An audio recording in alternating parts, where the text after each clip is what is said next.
ओम शांति। इस वीडियो में हम अव्यक्त मुरली अध्ययन प्रोजेक्ट के लिए 6 अप्रैल 1982 की मुरली का रिवीजन करेंगे, जिसका टाइटल है दास व अधिकारी आत्माओं के लक्षण। बाबा ने कहा वह आज राज ऋषियों की दरबार देख रहे हैं।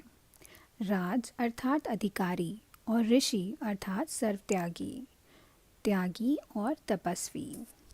तो अधिकारी और त्यागी दोनों का बैलेंस हो, अधिकारी भी पूरा हो और त्यागी भी पूरा हो। बाबा ने कहा कि त्याग का पहला कदम है देह भान का त्याग। जब देह का भान छूट जाता है तो क्या बन जाते? आत्मा, देही व मालिक बन जाते। और त्याग का दूसरा कदम है देह के सर्व संबंध का त्याग और देह के बंधन से मुक्त अर्थात जीवन मुक्त राज्य अधिकारी बन जाते और अधीनता समाप्त हो जाती। दासपन छूट जाता, क्योंकि दास और अधिकारी दोनों साथ साथ नहीं हो सकते। फिर बाबा ने दास और राज्य अधिकारी आत्माओं की 9 निशानियां बताई हैं। बाबा ने कहा दास की निशानी है मन से चेहरे से उदास होना और स्वराज्य अधिकारी की निशानी है मन और तन से सदा हर्षित। दूसरा है दास सदा अपसेट होगा और राज्य अधिकारी सदा सिंहासन पर सेट होगा। तीसरी निशानी है दास छोटी सी बात में और सेकंड में कंफ्यूज हो जाएगा और अधिकारी सदा अपने को कंफर्ट में अनुभव करेगा।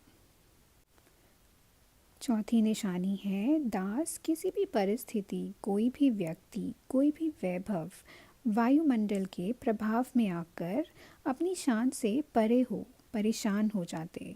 तो दास अर्थात परेशान और अधिकारी अर्थात सदा मास्टर सर्वशक्तिवान विघ्न विनाशक स्थिति की शान में स्थित होगा। पांचवी निशानी है दास आत्मा सदा अपने को परीक्षाओं के मझधार में अनुभव करेगी।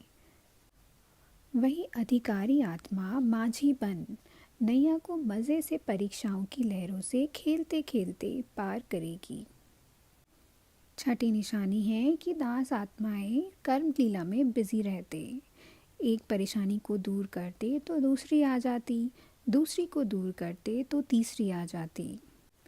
इसी में बिजी हो उदास रहते हैं तो कर्म लीला करते तख्त से खिसक जाते। वही राज्य अधिकारी आत्माएं याद की चुंबक से सीट पर सदा सेट रहती हैं।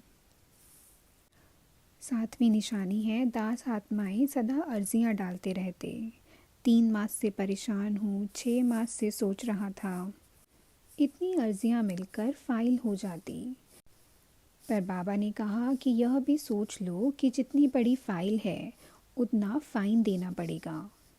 इसलिए अर्जी को ख़त्म करने का सहज साधन है सदा पाप की मर्जी पर चलो। बाबा ने कहा कि राज्य अधिकारी आत्माएं सदा पाप की मर्जी पर चलते हैं और बाप की मर्जी है कि हर एक आत्मा सदा शुभ चिंतन करने वाली हो, सर्व के प्रति सदा शुभ चिंतक रहने वाली, सर्व कल्याणी और विश्व कल्याणी बने। और 8वीं निशानी है कि दास आत्माएं कर्मेंद्रिय के जादू के जाल में फंस जाती, जिससे निकलने में बहुत टाइम वेस्ट हो जाता। तो बाबा ने कहा कि जाल खत्म करने का साधन है कि ऐसे विस्तार में ना जाकर विस्तार को बिंदी लगाए बिंदी में समा दो, बिंदी बन जाओ, बिंदी लगा दो, बिंदी में समा जाओ, तो सारा विस्तार, सारी जाल सेकंड में समा जाएगी और समय बच जाएगा, मेहनत से भी छूट जाएंगे। तो बिंदी बन बिंदी में लवलीन हो जाओ। फिर बाबा ने टीचर्स और पार्टियों से मुलाकात की है। अब अगले वीडियो में हम 8 अप्रैल 1982 की मुरली का रिवीजन करेंगे, जिसका टाइटल है लौकिक व अलौकिक संबंध का त्याग। अच्छा, ओम शांति।